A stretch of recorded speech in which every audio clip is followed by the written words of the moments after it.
Avec la Russie disposant d'une force bien plus importante que l'Ukraine et parvenant à réaliser des avancées lentes mais progressives dans des régions comme le Donetsk, il est facile de supposer que la Russie et son président, Vladimir Poutine, sont en train de gagner cette guerre.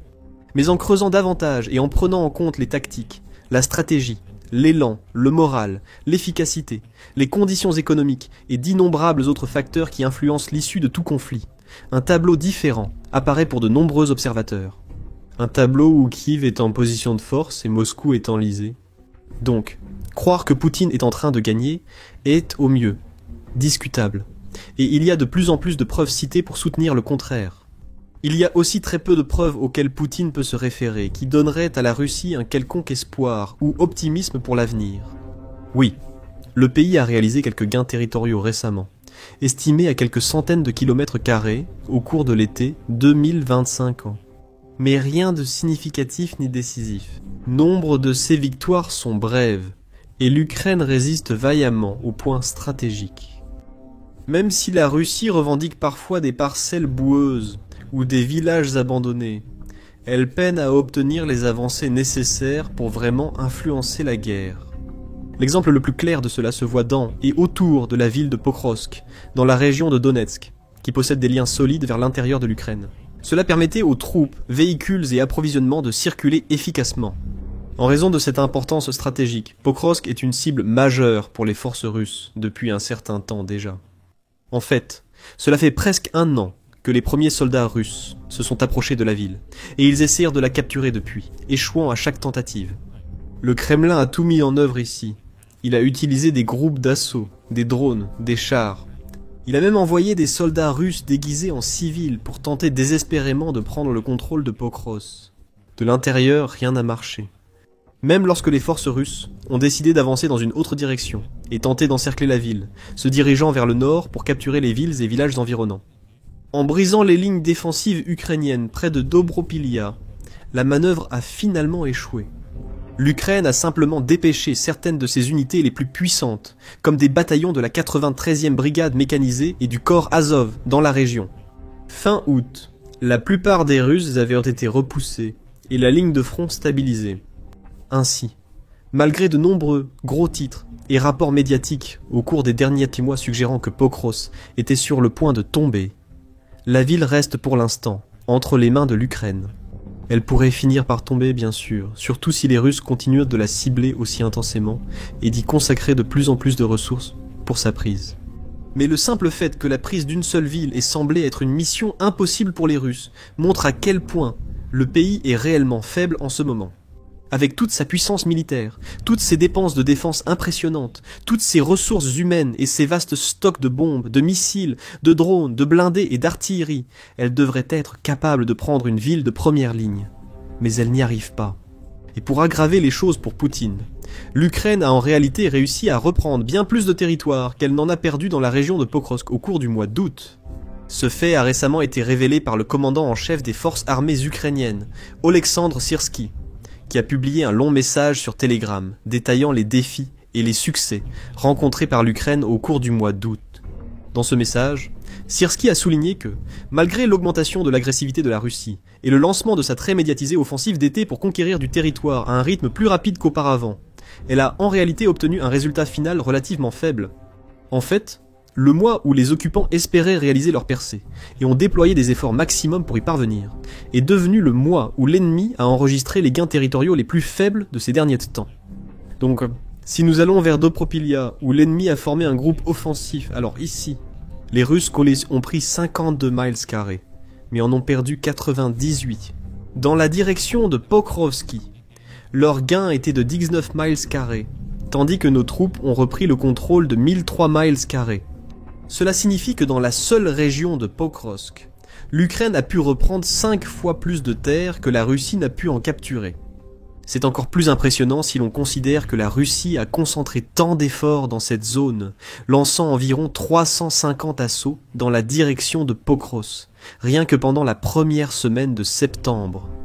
L'Ukraine ne se contente pas de repousser les attaques, elle parvient aussi à riposter et à regagner des terres. Cela aurait été presque impossible au début de la guerre, quand les forces de Kiev se concentraient sur la défense et avaient point d'opportunité de contre-attaque ou offensive. Ceci indique un changement d'élan beaucoup plus large. Il ne fait aucun doute que la Russie a remporté les premiers stades de la guerre. Elle a foncé en Ukraine, avec tout ce qu'elle avait, avec un grand nombre de soldats, de chars, de véhicules blindés et d'autres équipements franchissant la frontière et capturant rapidement de vastes pans du territoire ukrainien. Les forces ukrainiennes ont dû s'adapter rapidement pour contenir les envahisseurs, malgré des effectifs et des ressources bien moindres. Avec le temps, la situation a changé. Les progrès russes ont ralenti et stagné sur plusieurs zones du front. Au fur et à mesure que l'Ukraine recevait l'aide et le soutien d'alliés majeurs comme les États-Unis et l'Union européenne, elle est devenue plus forte à riposter, frappant très fort, à tel point que la Russie a maintenant subi certaines des pertes les plus dramatiques et sévères de tout conflit moderne, avec plus d'1 million de victimes. Et selon le commandant en chef des forces armées ukrainiennes, Oleksandr Syrski, près de 30 000 personnes ont été tuées ou blessées rien que cette année. Elle a aussi perdu de nombreux équipements. Plus de 4100 chars, 8300 blindés, 350 systèmes de missiles solaires, 100 radars, 4100 véhicules civils et militaires, 300 postes de commandement des lance-roquettes multiples. Et ces chiffres augmentent chaque jour. À la suite de ces pertes, les commandants russes ont été contraints de retourner à la planche à dessin pour réécrire leur doctrine.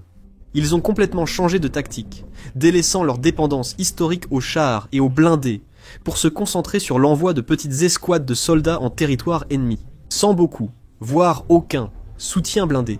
Certains de ces soldats n'ont rien d'autre que les fusils dans leurs mains et les sacs sur leur dos, tandis que d'autres sont envoyés de l'autre côté de la frontière, à bord de simples véhicules civils, comme des camions, des jeeps, ou même des motos et des voiturettes de golf. Tous sont à la merci de l'artillerie ukrainienne, des frappes de drones et des assauts blindés. Beaucoup de ces soldats russes savent qu'ils sont engagés sur une voie sans retour, une mission suicide qui ne dit pas son nom. Ils voient dans leurs camarades jetés dans la machine à broyer, et savent qu'ils seront les prochains à devoir obéir aux ordres imprudents de ceux qui détiennent le pouvoir, traités comme de la chair à canon, et forcés de sacrifier leur vie pour une cause de plus en plus confuse et obscure. Il est donc compréhensible que le moral ait fortement chuté. On estime que des dizaines de milliers de soldats russes ont déserté. Les peines pour désertion ou tentative peuvent inclure la prison, la torture ou, selon certaines allégations, la mort infligée par leur propre commandant. Beaucoup ont préféré tenter leur chance, comprenant qu'ils ont bien plus de chances de rester en vie s'ils fuient l'armée du Kremlin, plutôt que d'en faire partie. Grigory Sverdline, fondateur d'une organisation appelée Get Lost, qui aide les hommes russes à faire défection ou à éviter la conscription, comprend leur point de vue. Leurs vies ne valent rien aux yeux de leur commandant. Pour les officiers russes, perdre un char ou un véhicule est pire que perdre 10 ou 20 hommes. Nos clients rapportent souvent que les officiers leur disent qu'ils mourront sous une semaine. L'officier aura une autre unité, donc ce n'est pas un problème. Les soldats sont la force vitale de toute armée. Même aujourd'hui, à l'ère de l'intelligence artificielle et de la guerre par drone autonome, aucune armée ne peut survivre sans des personnes. Des personnes prêtes à risquer leur vie pour leur nation parce qu'elles l'aiment, et parce qu'elles croient en ce pourquoi elles se battent. La Russie ne semble pas comprendre cela. Elle traite ses soldats comme de la chair à canon sans valeur et elle en paie le prix. Elle recrute encore des dizaines de milliers de personnes par mois, notamment grâce à ses paiements généreux aux familles des engagés. Mais ces chiffres finiront par baisser. Parce que même si la Russie compte une vaste population d'environ 143 millions d'habitants, elle ne dispose pas d'une réserve infinie d'hommes et de femmes en âge de servir, prêts et capables de remplacer ceux qui sont blessés ou tués sur les champs de bataille d'Ukraine. Il en va de même pour toutes les ressources militaires russes, aucune n'est infinie. Ils fabriquent chaque année plusieurs centaines de chars T-90M et réactivent d'anciens modèles soviétiques. Mais cela ne remplace pas les pertes. Ils peuvent aussi produire des milliers de drones et bombes. Tout cela exige du temps, de l'argent et des ressources, et la Russie manque progressivement des trois. L'économie, autrefois solide, s'affaiblit chaque jour. Les dépenses imprudentes, la corruption et le gaspillage ont entraîné une forte baisse du Fonds national de richesse russe. Les grandes banques peinent à gérer les défauts de paiement. Les prix des produits essentiels montent, la récession menace, tandis que les sanctions occidentales érodent progressivement la richesse du Kremlin. Et avec l'échec de son armée et l'effondrement des finances de son pays, Poutine devient de plus en plus désespéré, imprévisible et effrayé. Cela se voit dans ses actions récentes, comme la purge en cours des généraux russes, des ministres et d'autres hauts responsables. Il s'est allié au service fédéral de sécurité, la seule agence à laquelle Poutine semble vraiment faire confiance. Le président russe a lancé une soi-disant campagne contre la corruption, écartant de force de nombreuses personnes de leur poste de pouvoir. Il rejette l'échec de la Russie sur divers boucs émissaires, forçant des démissions, emprisonnant certains et ayant peut-être un rôle indirect dans la mort ou le suicide d'autres. Vladimir Poutine a aussi dû réduire les dépenses militaires de son pays dès 2026, ce qui aura un impact négatif sur ses chances de gagner la guerre. Même lors de l'offensive estivale, il visait aussi à gagner du terrain et à montrer sa puissance. Avant sa rencontre avec le président américain Donald Trump en août, ses forces n'ont réussi à obtenir aucun gain véritablement notable. En bref, tout comme son armée, Poutine est coincé. Il fait du surplace, n'avance pas, et n'a guère d'espoir de changement positif majeur à l'avenir. Du côté ukrainien, c'est une toute autre histoire. Cette année, surtout récemment, Kiev s'est relevé tel un phénix. Elle a multiplié les succès, de son incursion remarquable à Koursk en Russie l'an dernier à sa frappe marquante lors de l'opération Toile d'araignée sur divers aérodromes russes, le 1er juin de cette année. Elle est en train de passer d'une focalisation exclusivement défensive à la recherche de moyens de riposter contre la Russie avec des résultats incroyablement efficaces. Et tout cela se résume à une seule stratégie. Parfois, la Russie paraît sans stratégie, se contentant de tout lancer dans la bataille. Tout ce que nous avons contre l'Ukraine en espérant que ça les épuisera. Le Kremlin a privilégié la force brute, en supposant que son armée plus nombreuse et son vaste réservoir de ressources suffiraient comme à submerger l'Ukraine et à ouvrir la voie à la victoire. Même en subissant d'énormes pertes, il a maintenu cette tactique, faisant preuve de peu de flexibilité ou de prévoyance tactique. L'Ukraine, cependant, a su s'adapter et faire évoluer sa stratégie au fil du temps.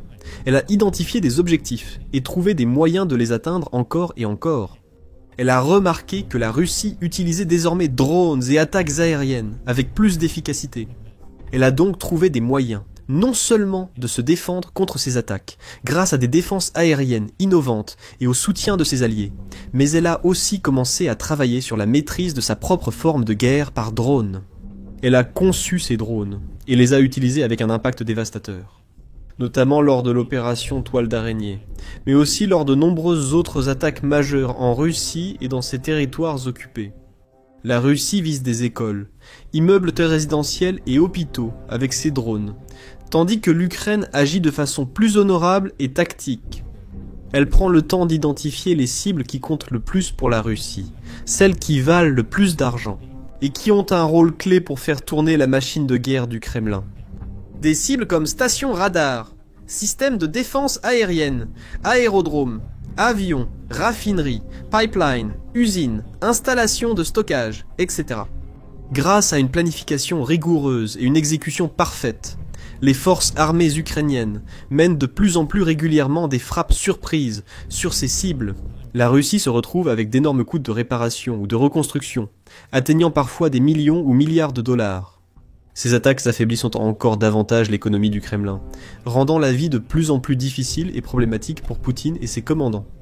Comme l'a dit Scott Harper, homme d'affaires américain et directeur exécutif de la Fondation pour la défense de la liberté, dans un récent article d'opinion pour le Kiev Post, l'Ukraine ne vise pas ses missiles et drones sur des immeubles d'habitation, comme le font les Russes.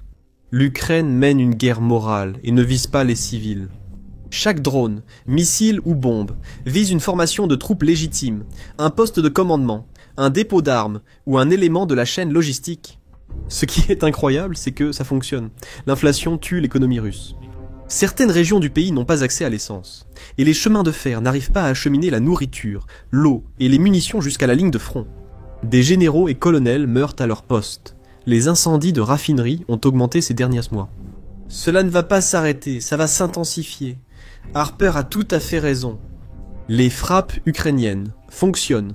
Elles sèment le chaos dans les rangs russes et posent des problèmes jusque sur le bureau du Kremlin de Poutine. Les forces russes, déjà épuisées physiquement et émotionnellement, peinent désormais à obtenir les fournitures nécessaires. Même les commandants militaires perdent la volonté de se battre et reculent plus loin en Russie. des incendies et explosions surviennent régulièrement à cause des drones et frappes de missiles ukrainiens. Et les missiles. L'Ukraine a également énormément renforcé ses capacités de frappe à longue portée récemment, dévoilant toute une série de nouvelles armes impressionnantes à utiliser lors de ses prochaines attaques. Des armes comme le Long Neptune, une variante spécialement modifiée du célèbre missile anti-navire Neptune, qui peut désormais parcourir jusqu'à 1000 km au total. Ou le SAPSAN, premier missile balistique ukrainien à grande vitesse, doté d'une portée maximale de 500 km et d'une vitesse de plus de 4800 km/h, soit 4 fois celle du son. L'Ukraine a même dévoilé son missile Flamingo, qui serait capable de frapper des cibles à une distance impressionnante de 2900 km. Et Kiev augmente ses capacités de production, afin de pouvoir fabriquer ce type de missile en quantité suffisante pour infliger à la Russie des dégâts majeurs et décisifs. Comme l'a expliqué Harper, l'Ukraine innove et fabrique plus rapidement. Elle a dépassé le cap de la production de plus de 50% de ses armements, et elle continuera d'augmenter ce chiffre. Cela signifie que l'Ukraine devient lentement mais sûrement moins dépendante de ses alliés occidentaux pour son soutien. Elle a toujours besoin d'armes et de soutien des États-Unis, du Royaume-Uni et de l'Allemagne. Mais elle peut maintenant produire et utiliser ses propres armes pour combattre la Russie. De plus, de nombreuses innovations ukrainiennes remarquables ont été observées récemment, notamment en intelligence artificielle tourelle Sentinelle et murs de brouillage futuristes. Ils peuvent lancer des essaims de drones, s'écraser sans risque, et conçoivent des kits de blindage experts pour chars et véhicules de combat, les rendant plus résistants aux frappes de drones russes. Harper résume. L'Ukraine gagne car elle réduit les capacités militaires russes, tandis que les siennes augmentent. Ou, pour le dire encore plus simplement, l'Ukraine devient plus forte tandis que la Russie s'affaiblit. Voilà pourquoi la guerre a lentement mais sûrement tourné en faveur de Kiev. Bien sûr, rien de tout cela ne signifie que l'Ukraine se dirige vers une victoire écrasante, ou qu'elle n'a pas ses propres problèmes. Le pays traverse une grave crise de main-d'œuvre, peinant à trouver assez de soldats à déployer sur les lignes de front des territoires contestés. L'Ukraine a aussi affronté et continue de faire face à de nombreux défis et adversités, car elle doit résister. Des bombardements nocturnes, avec des centaines de drones et missiles russes, visent villes et villages partout dans le pays. Kiev a vu mourir d'innombrables soldats et civils, et a dû assister à la destruction de maisons, hôpitaux, écoles et monuments. Des pans de son histoire, patrimoine et culture ont été détruits instantanément par des assauts russes impitoyables. Mais face à une adversité écrasante, ce pays a réussi à rester extraordinairement fort. Son peuple a fait preuve d'une résilience et d'une force remarquables, et il continue de le démontrer jour après jour. Ses dirigeants ont pris en main une situation presque impossible, et son armée a répondu à l'agression impitoyable de la Russie. Avec intelligence et innovation, ils trouvent constamment de nouvelles méthodes, toujours plus efficaces, pour défendre leurs terres et riposter contre leurs agresseurs. Ainsi, pendant que la Russie perd un nombre colossal de soldats et d'équipements, que son gouvernement se dévore lui-même et que son économie s'effondre en morceaux, tandis qu'elle s'humilie avec d'innombrables échecs tactiques et son incapacité à atteindre même les objectifs les plus simples, l'Ukraine continue de faire ce qu'elle fait depuis le début. Elle s'accroche, elle résiste, elle riposte. Et il semble de plus en plus qu'elle soit en position de force dans cette guerre, réduisant chaque jour un peu plus les chances de victoire de Poutine. Découvrez les derniers succès de l'Ukraine et l'état actuel de la guerre dans nos vidéos récentes, qui expliquent comment le raid ukrainien en mer Noire a détruit de nombreux équipements russes de grande valeur, dont un bateau d'assaut et un système de guerre électronique. Ou comment ces vaillants défenseurs ont transformé Pokrovsk et la région environnante en un véritable piège mortel pour les forces de Poutine. Et enfin, assurez-vous de vous abonner également à notre chaîne de confiance, afin de rester informé et à jour sur ce qui se passe réellement en Ukraine, et de savoir quel camp l'emporte alors que le conflit se poursuit.